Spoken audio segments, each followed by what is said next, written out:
हमने आज तक बैटमैन को कई सारे कारनामे करते हुए देखा है, चाहे वो मूवीज हो, चाहे वो कॉमिक्स हो, या फिर हो वो गेम्स।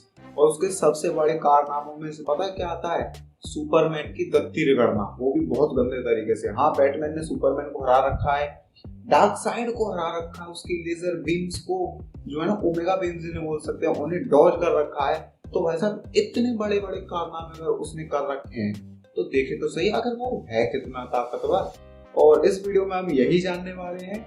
और हम इधर ना ही कॉमिक्स को कंसीडर करने वाले हैं, ना ही हम जो मूवीज हैं उनको कंसीडर करने वाले हैं। यहाँ हम कंसीडर करेंगे आर्खम सीरीज के बैटमैन को। जी हाँ, जो आर्खम सीरीज आई है गेम्स में, उसमें। क्योंकि अपन है गेमर, अपने को लेना देना नहीं कॉमिक्स से एक्चुअल में है, बट इस टाइम पे कोई लेना देना नहीं है क्योंकि टॉपिक है आर्खम सीरीज से रिलेटेड। और वीडियो शुरू करने से पहले ही बता दूं, मैंने आर्खम सीरीज के केवल 3 गेम्स खेले हैं। सो हाँ, उन्हीं तीनों को जो है मैं अभी लेके चलूंगा, और बाकी का जो फोर्थ वन रह गया है वो हम खेल लेंगे। उसके बाद अगर हो सका तो मैं इस वीडियो का कोई अपडेटेड पार्ट बना दूंगा। वैसे मेरा मूड है नहीं, क्योंकि यही पार्ट में तुम्हें पता लग जाएगा कि बैटमैन की आखिर औकात है कितनी।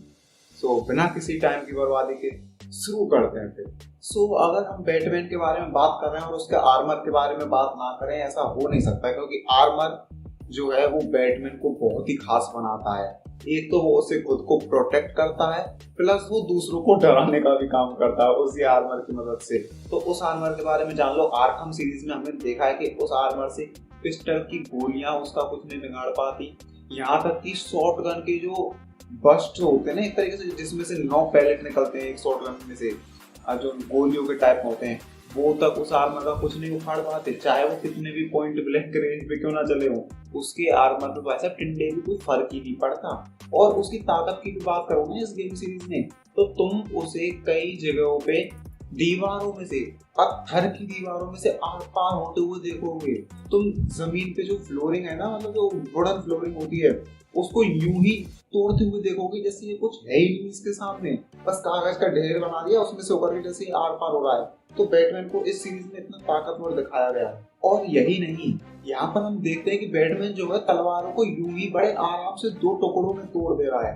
और उससे भी बड़ी बात यह है कि वो किलर क्रो को ओवर पावर कर दे रहा है और उसको कुत्तों की तरह मार रहा है। ऐसा समझ रहे हो, मतलब किलर क्रो को कुत्तों की तरह मार रहा है। अब तुम्हें नहीं पता ना किलर क्रॉक कौन है, तो ये वीडियो में जस्ट ये सीन देख लो, ये जो तोड़फोड़ मचाई है किलर क्रॉक ने की है।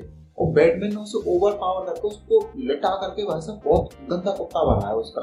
अब ये तो हो गई वैसे बैटमैन की ताकत की बात। अभी इसके कारनामे और सुनो, इस वीडियो में इसके कारनामे सुनो तुम केवल। इसने जो है बेन के 3 हिस्सों को झेला है। अब बेन के 3 हिस्सों को झेलने की बात पता है क्यों बड़ी हो गई? क्योंकि बेन वो प्राणी है जो कार्स को और ट्रक्स को उठा करके कई मीटर्स दूर फेंक सकता है। 100 फुट, 200 फुट, 300 फुट आराम से उठा के फेंक सकता है। और तब जो है उसने बैटमैन के सीने पे जो है 3 घूंसे मारे थे, जिनमें से 2 नॉर्मली लगे थे और तीसरा इतना टाइट था कि बैटमैन दीवार तोड़ते हुए दूसरी तरफ निकल गया। और फिर भी बैटमैन भाई साहब कोई फर्क ही नहीं पड़ता। और ये हो गई बैटमैन आर्खम ओरिजिन्स गेम की बात। बैटमैन आर्खम असाइलम गेम में बेन ने जो है उसे उठा करके सीधा ही दीवार के आर पार फेंक दिया। इतना जोर से मारा था कि दीवार टूट के अलग हो गई। लेकिन बैटमैन के ऊपर भाई साहब खुजली भी हो जाए ना तो थोड़ा सा मेरे को सुकून मिलेगा कि इसको कुछ हो तो गया। क्योंकि कंपनी क्लेम करती है कि बैटमैन जो है ह्यूमन है। मेरे को समझ में नहीं आ रहा वो ह्यूमन होते हुए ऐसे कैसे झेल रहा है। तो बेसिकली अगर तुम देखो ना इसके फीट्स को लेकर के, तो इस गेम में जो है बैटमैन को ह्यूमन दिखाया ही नहीं गया है, बस सुपर ह्यूमन दिखाया गया है। हाँ, हालांकि गेम में यहाँ पर कहीं पे भी ये एडमिट नहीं किया गया है, लेकिन ये हरकतें देख के तो वैसा भी ये लग रहा है। और बैटमैन आर्खम असाइलम का एक डीएलसी आया था जिसमें हम देखते हैं कि बैटमैन ने जो है अपने चेहरे के बहुत पास में बॉम्ब का एक्सप्लोजन तक झेला है। मतलब उसे वहां से भागने के लिए नियरली 2-2.5 सेकंड मिले होंगे। और एक बॉम्ब एक्सप्लोजन से अगर 2-2.5 सेकंड तुम्हें मिल रहा है ना भागने के लिए, तो तुम ये अंदाजा लगा सकते हो कि तुम कितना ही दूर भाग लोगे। मतलब इतनी देर में तुम मुड़ोगे 1 सेकंड वहां खत्म, 2-4 कदम चल लोगे 1 सेकंड वहां खत्म, तो कितना ही भाग लोगे। उस ब्लास्ट से भी बैटमैन को सर्वाइव करते हुए दिखाया गया है। भाई साहब किस मिट्टी का बना है, बकचोद मरता ही नहीं। और जब आर्खम असाइलम गेम में तुम बैटमैन की जो प्रोफाइल देखोगे ना, तो उधर दिखाया गया है कि बैटमैन जो है वर्ल्ड के जितने भी मार्शल आर्ट्स होते हैं ना, उनमें मास्टर है। एक आधा को अगर तुम छोड़ दो तो सभी में वो मास्टर है, चाहे वो कुंफू हो, कराटे हो, जूडो हो और क्या टाइकोंडो हो, जितने भी जो मार्शल आर्ट्स होते हैं ना, उनमें सब में बैटमैन ने जो है मास्टरी हासिल कर रखी है।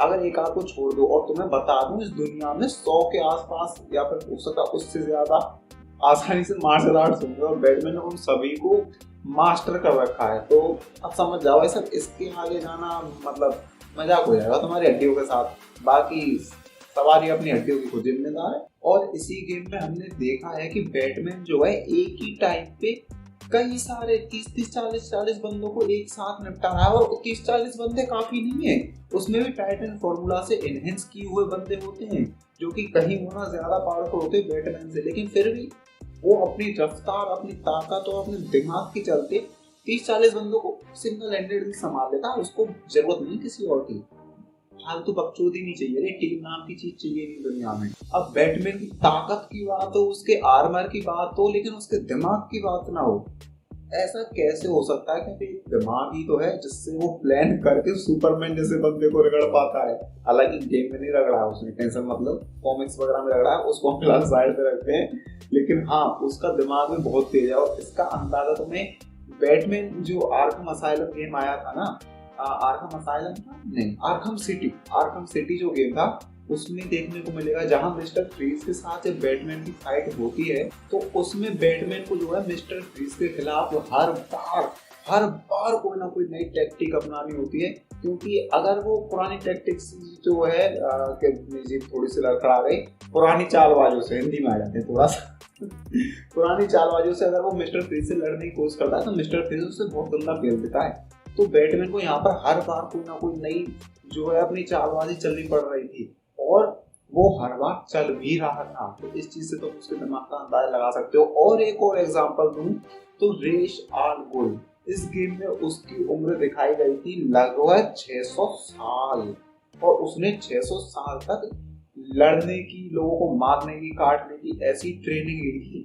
और बैटमैन ने यहाँ पर रेश आल गुल को ऐसे हरा दिया जैसे, अब जैसे कोई छोटा बच्चा होगा ना, तुमने उसको थप्पड़ मार दिया है ना, अब वो छोटा बच्चा बेचारा कर कुछ नहीं सकता, हो सकता है 2-4 का आगे दे ले, इससे ज्यादा कुछ नहीं कर सकता वो। अब तुम उसको फिर से मार दोगे, वो कुछ कर भी नहीं सकता, ठीक है। तो वो ही हाल जो है बैटमैन रेस आल गुल का कर देता है। इसने बहुत मतलब क्या ही करता है उसको, क्या ही बताऊं। तुम अगर वो फाइट देखोगे तो ही समझ में आएगा। रेस आल गुल उसे अपना खून देने से मना करता है, और बैटमैन उसकी गुद्दी पकड़ के उसकी आंखों के सामने सर को निकाल लेता है उसके सिरिंज में। अब क्यों निकालता है, वो बैटमैन की कहानी देखो, मैंने चैनल पे अपलोड कर रखी है। लेकिन हाँ, बहुत गंदा खेल कर देता है वो रेस आल गुल के साथ ही। और उसने अपने दिमाग की मदद से ही कुछ ऐसी खतरनाक टेक्नोलॉजीज जो है ना, वो डेवलप कर रखी हैं। लाइक वो अपने एक एक्सरे विजन से दीवार के आर पार देख सकता है ना। और यही नहीं, उसने ग्लू ग्रेनेड बोलते हैं, एक्सप्लोसिव जेट उसने वो बना रखा है। उसका सूट जो है अनडिटेक्टेड रहता है, थर्मल विजन में भी नहीं दिखता। मतलब अगर कोई एनिमी अगर उसे अंधेरे में देखने की कोशिश करेगा तो पहले काले कपड़ों में होता है, पहली बार तो दिखना ही नहीं। और थर्मल इमेजरी का भी प्रयोग करेगा ना तो भी नहीं दिखना। अगर बैटमैन एक जगह चुपचाप बैठा रहे, हिलेगा तो दिख जाएगा, चुपचाप बैठा रहे तो भाई साहब थर्मल इमेजरी भी तुम यूज कर लो, उससे तेरे फर्क नहीं पड़ना। और उसके अलावा भी उसकी बहुत सी टेक्नोलॉजीज हैं जो मतलब क्रिमिनल्स का दिमाग खराब कर सकती हैं। और क्रिमिनल्स बस ये सोचते रह जाते हैं कि भाई क्या ही करें इस बंदे का। अगर इसके ऊपर कोई गन यूज करोगे तो ये EMP ब्लास्ट वगैरह करता है, गन्स को खराब कर देता है। मिस्टर फ्रीज तक की गन को इसने छोड़ा नहीं है, तो क्या ही कोई कर देगा इसके सामने। अपने कान से जो ये कम्युनिकेशन कर देता है, जो सर पे जो हेलमेट वगैरह पहना हुआ होता है, उसी से जो है ये डिफरेंट टाइप चीजों को जो है डिटेक्ट भी कर लेता है। लाइक फिंगरप्रिंट, कहाँ पे कोई बंदा हाथ लगा कर गया उसको पीछा करता हुआ चला जाएगा। कोई भी स्मेल हो, कोई भी हवा में कोई भी पार्टिकल हो, ये सब चीजें डिटेक्ट कर सकता है भाई साहब। कोई फर्क ही नहीं पड़ता इसको, इससे थोड़ी सी भी लीड मिलेगी पीछा कर लेगा और पकड़ लेगा सामने वाले को। और इसका कारनामा है एक और, सुनो अभी खत्म कहाँ हुआ है, अभी तो सुनते जाओ बाबू तुम लोग इसने डेथ स्ट्रोक को हरा रखा। तुम लोगों को अगर नहीं पता, डेथ स्ट्रोक बहुत ही खतरनाक आइटम है। उसको जो है मेंटली और फिजिकली जो है एनहेंस किया गया है कुछ एक्सपेरिमेंट्स के जरिए, जो कि बहुत खतरनाक हो जाता है। लेकिन तुम बैटमैन आर्कम ओरिजिन्स गेम में देखोगे कि जो डेथ स्ट्रोक है ना, वो भी अचंभे में बोलता है बैटमैन से, अबे तू है क्या भला बे, मतलब फाड़ कर रखी तूने, मतलब ऐसे नहीं बोलता है, लेकिन हाँ उसका मतलब यही होता है कि व्हाट आर यू, और तब बैटमैन उसको चमकाता है ना भाई साहब, लिटरली मजा आ गया वो वाला पंच देख करके। हाँ पंच या किक, हाँ मतलब लातों के भूत बातों से नहीं मानते, वो हाथों से भी नहीं मान रहा था, उसे लात ही मारनी पड़ी थी। अब सारी चीजों के बारे में बात हो गई, लेकिन बैटमैन की विल पावर के बारे में बात नहीं हुई, जो कि उसकी सबसे बड़ी ताकत है। लिटरली कोई फर्क नहीं पड़ता उसको कि कितनी चीजें जो है उसके खिलाफ है, क्या है क्या नहीं, उसे कोई फर्क ही नहीं पड़ता। उसकी विल पावर इतनी खतरनाक है ना कि जब तक उसके शरीर में एक सांस भी बची होगी ना, वो तब तक कोशिश करेगा और तब भी कामयाब होके दिखाएगा। नहीं होता विश्वास, इस गेम की कहानी में देखो, जहां पर हर गेम जो है एक रात में सेट है। मतलब बैटमैन आर्खम ओरिजिन्स की जो भी कहानी हुई है, वो पूरी कहानी केवल एक रात में टेक प्लेस करती है। इसी तरीके से आर्खम असाइलम भी, इसी तरीके से आर्खम सिटी की, आर्खम नाइट का मुझे पता नहीं, वो मैंने खेला नहीं। तीनों गेम्स की कहानियां केवल एक सिंगल रात में स्टैंड करती हैं। अब ये एक रात वाला सिस्टम मैं क्यों बता रहा हूँ तुम लोगों के लिए, बताऊं? क्योंकि इस एक रात में बैटमैन के साथ क्या क्या नहीं हो जाता है। उसको बहुत गंदे तरीके से पीटा जाता है, उसको जहर दिया जाता है, उसको बहुत खतरनाक पजल से गुजारा जाता है, उसको मेंटली टॉर्चर किया जाता है, अलग अलग मतलब क्या कुछ नहीं हो जाता उसके साथ उसी रात में। लेकिन फिर भी भाई साहब उसको कोई रोक नहीं पाता है, क्योंकि बैटमैन अनस्टॉपेबल है, उसे कोई नहीं रोक सकता। यहाँ तक कि तुम अब बैटमैन आर्खम सिटी में देखो कि क्या कुछ हो रहा था। बैटमैन खुद जो है मर रहा था धीरे धीरे, उसे रेसाल गुल से जो है ब्लड सैंपल गिराना है, इधर जोकर को भी पकड़ना है, इधर कुछ करना है, इधर कुछ करना है, मतलब इतना कुछ हो रहा था। लेकिन बैटमैन भाई साहब कंसिस्टेंटली काम करता रहा था। आर्खम असाइलम में देखो और आर्खम ओरिजिन्स में तो जेल ब्रेक हो गया था, फिर 6-7 जो असेसियन थे, जो 8 असेसियन थे शायद उस गेम में, उन सभी को एक ही रात में रोका था। जोकर के पास गया था जब बेन से फाइट हुई थी, वो भी एक ही रात में सीन, मतलब क्या कुछ है यार ये बंदा, लिटरली एक रात में इतना कोई कैसे कर सकता है। यहाँ तो लोग 5 मिनट नहीं टेकते। अब जो लोग ये बात समझ चुके हैं ना, तुम्हारी पोगो देखने की उम्मीद कर, मतलब जो उम्र है ना वो खत्म हो चुकी है। मुझे मालूम है तुम क्या देख रहे हो आज, ठीक है, क्योंकि डैनी डेनाइल्स का मैं भी बहुत बड़ा फैन हूँ। और अगर तुम्हें यहाँ पर उसकी विल पावर अभी भी नहीं दिख रही है ना, अब देखो तुम विल पावर उसकी।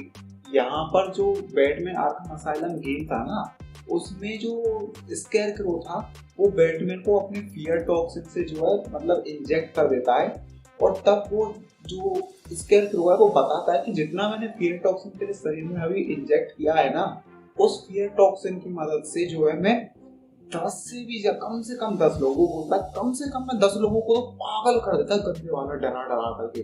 लेकिन बैटमैन के ऊपर फर्क हुआ टिंडे, कुछ नहीं हुआ उसको।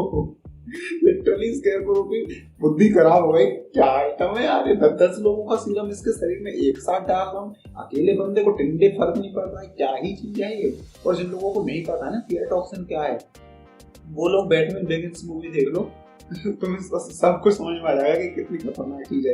लेकिन फिर भी रेफरेंस के लिए थोड़ा सा मैं बता देता हूँ, ये एक गैस या एक लिक्विड टाइप का जो है सीरम टाइप है, मतलब लिक्विड में दिया जाए तो सीरम, वैसे गैस में भी दे सकते हो इसको, मतलब मर्जी तुम्हारी है कि पेशेंट को क्या चाहिए। लेकिन हाँ इसकी मदद से जो है किसी भी इंसान का जो दर्द है ना, मतलब दर्द, चोट और डर जो खतरनाक खतरनाक है, मतलब उसके दिमाग में जो सबसे खतरनाक डर होगा, वो जो फियर टॉक्सिन है उसके सामने ला के खड़ा कर देगी। लिटरली अगर तुम्हें जैसे लग रहा है कि तुम्हें शेर से डर लगता है, अगर तुमने वो फियर टॉक्सिन वाली जो गैस है या जो मतलब जो सीरम है वो ले ली, तो तुम्हें अपने सभी तरफ शेर ही शेर दिखेंगे। तुम्हें कुत्तों से डर लग रहा है, सभी तरफ कुत्ते कुत्ते दिखेंगे, मतलब वो हेलुसिनेशन करवाती है और बहुत गंदा डराती है। और बैटमैन के लिए उसने उस सीरम का मतलब इतना डोज दिया था कि कम से कम 10 लोग तो आराम से पागल हो गए।